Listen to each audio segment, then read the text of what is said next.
today. Welcome to your favorite program. This is a program that seeks to showcase the lives of men and women all over the world who have made a philosophy to succeed by choice. These are people who don't give the environment as the excuse for why they're where they are. They recognize that there's an inborn capacity to fulfill destiny, to live more deliberately. And our goal in this program is to showcase this across different genders, different countries, different parts of the world. And the feedback we're getting shows us that we're in the right direction. Today we're going to be talking about a very lovely topic. It's around making excellence your brand. Living by choice. So I'd like to welcome Linda Quaynor. Linda, you're welcome to the show. Thank you, Tunde. And I also like to welcome Ibukun Obe. Ibukun, you're welcome to the show. Thank you, Tunde. So in a short while, we're going to be learning from their stories, and I guess we'll start from you, Ibukun. Can we get to meet you? Thank you, Tunde, for giving me this opportunity to discuss with you guys here today. Let me give you a short history of my background. Okay. Myself and Tunde have come a very long way together. We used to work the early days back in Schlumberger. Yeah. And I think he went to work for some other companies. So I was in Schlumberger in Nigeria. I got transferred to Schlumberger in the UK, and when I was in the UK, I was doing projects all over the world. I left Schlumberger to join some other companies. I worked for Tundosco Group in the UK. I worked for BG Group, and before I started doing my business, so at some point in time when I was working for BG Group, I have an uncle who was a mentor, and he used to work for one of the biggest multinational companies. And he rose all the way to the top, and at some point in time he had to retire from Chevron, the company I was working for.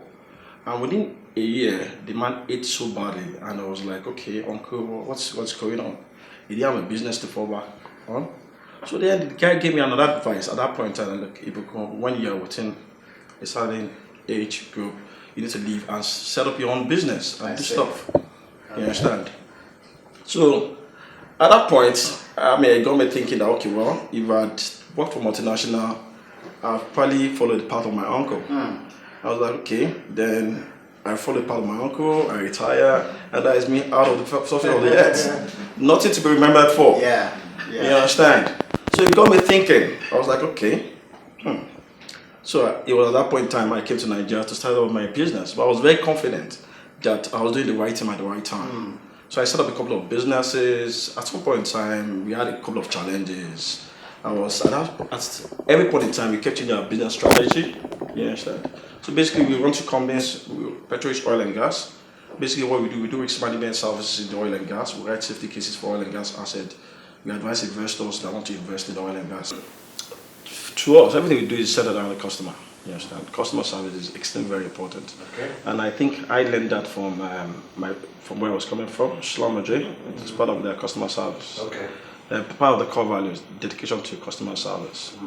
So we as a business, we know that branding, our customer excellence is extremely very important.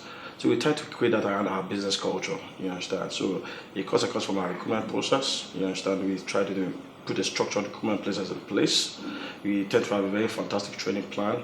And one thing we don't joke with, we always train our staffs. Train. I can remember when we started, we sent about 3 of our guys to Dubai on training. They went to the States on training. They went to Singapore on training. And to us, it's extremely very important. To us, it's a no-brainer, because if you work for a client and the way you deliver is very, very key to us as a business. I can remember one of my early days in Nigeria, and we were doing visa for 3 of our staffs to go to Singapore for training. And one of my friends came to my office, and he was like, hey, they don't do that. You can't use Western style to come and operate in Nigeria. They don't train people here. If we train them, they come back and they go away.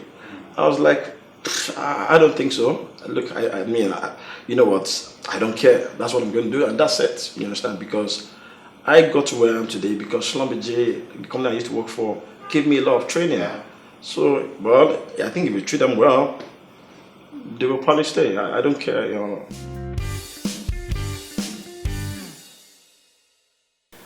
Next we'll be listening to Linda, who will share her story. So Linda, tell us about yourself. Tunde, thank you very much for inviting me. Welcome. I'm probably one of the first Ghanaians you've had on your show. Obviously, you're proud of your heritage. Obviously, so I will try my very best to represent my country very well. You should have brought a flag then. Okay, so I'm a wife, first of all, and a mother to 3 wonderful kids. I have a boy and 2 lovely girls. Okay. I grew up in Ghana, so my formative school years were in Ghana. I went to an all-girls school. Okay. And then I did my university studies in the UK, did a master's at University of Kent at Canterbury. And I have been fortunate enough to live and work in different countries. Coming to Nigeria, I've actually lived here for 7 years. I moved here in 2000. How time flies. Exactly, in 2010. Okay. My husband was actually working here in Nigeria and I was living in South Africa. We all missed him so much, so we decided to move to Nigeria. And the funny thing is we came here with a very open mind in spite of what we had heard about Nigeria, and it's been a wonderful experience, I must say. So you were in paid employment up till recently. Now you run your own enterprise. What has been the fundamental change for you internally? Because you need a different mindset to be an entrepreneur, which is what you are essentially, from being an employee. What changes have you had to make? I guess in one hand, the salary is a lot more consistent. In another one, it may not be as consistent, but you move from arithmetic progression, like somebody said, to geometric progression if you're in the right direction. So what's your experience? So yes, income flow is not consistent. If you win a project, then obviously you may have income that will cover you for 3 months, or you get a bulk sum that covers you for 3 months. When you're in paid employment, there's a guaranteed amount that you get on a monthly basis that covers your expenses. So I think you need to reorient yourself around how you spend, how you manage your funding, the money that you're making. That's the first thing. For me, the second thing is, having worked in professional services for such a long time, I find that it's actually been a blessing, because when I'm looking at business opportunities and I'm looking at it with partners, I'm bringing in so much value from how companies are structured, the right things that you need to do to make sure that whatever it is you're trying to do is successful. Okay. But then at the same time, I don't have that constraint of pursuing business ideas that in a structured environment, you have to go through a lot of credit reviews and so on and so forth to get those things done. So you're able to harness a lot of ideas and take them to the next level, which sometimes working in a structured environment, you tend to be more constrained. Welcome back, viewers. This is the concluding segment of this show, La Lumiere de J. In this particular segment, we get to know a bit more about the guests, and this is where I get to ask the question, how would you like to be remembered? This time, I'll start with the lady. Linda, let's fast forward to maybe how many years from now. What would you like to be remembered for? Okay, so I guess in my mind, I always think family, and then I think professional. I guess on the family side, I would like my children to remember me fondly as a very strong mother, but very nurturing and loving, who influence their lives positively. And my husband to remember me as his dear wife. From a career perspective, I would like to be remembered as somebody who impacted all the people that I engaged. Somebody who helped people achieve their aspirations, and somebody who made a big impact on the African continent in terms of achieving some of the areas that we focused on in terms of development. Sound like a tall order, but it is. I'm sure you're up to the task. Ibukun, how about you? Yes, in terms of family, I would like to be the best dad in the world. Family. When it comes to business, One area that I've seen one area that I've seen that I think is pretty touching in the bigger part of the society that I think we need to do something about. We have a very bad reading culture in Nigeria. Reading culture, In Nigeria, and it stirs up in my heart to see how can I shape or how can I do stuff for people to get reading, because education is power. You understand? And I found out that there are a lot of ignorant people in this part of the world. Like in the UK, for example, where I live, in the UK, in each community there are libraries. You understand, the libraries, so my daughter go to the library all the time to read and all that.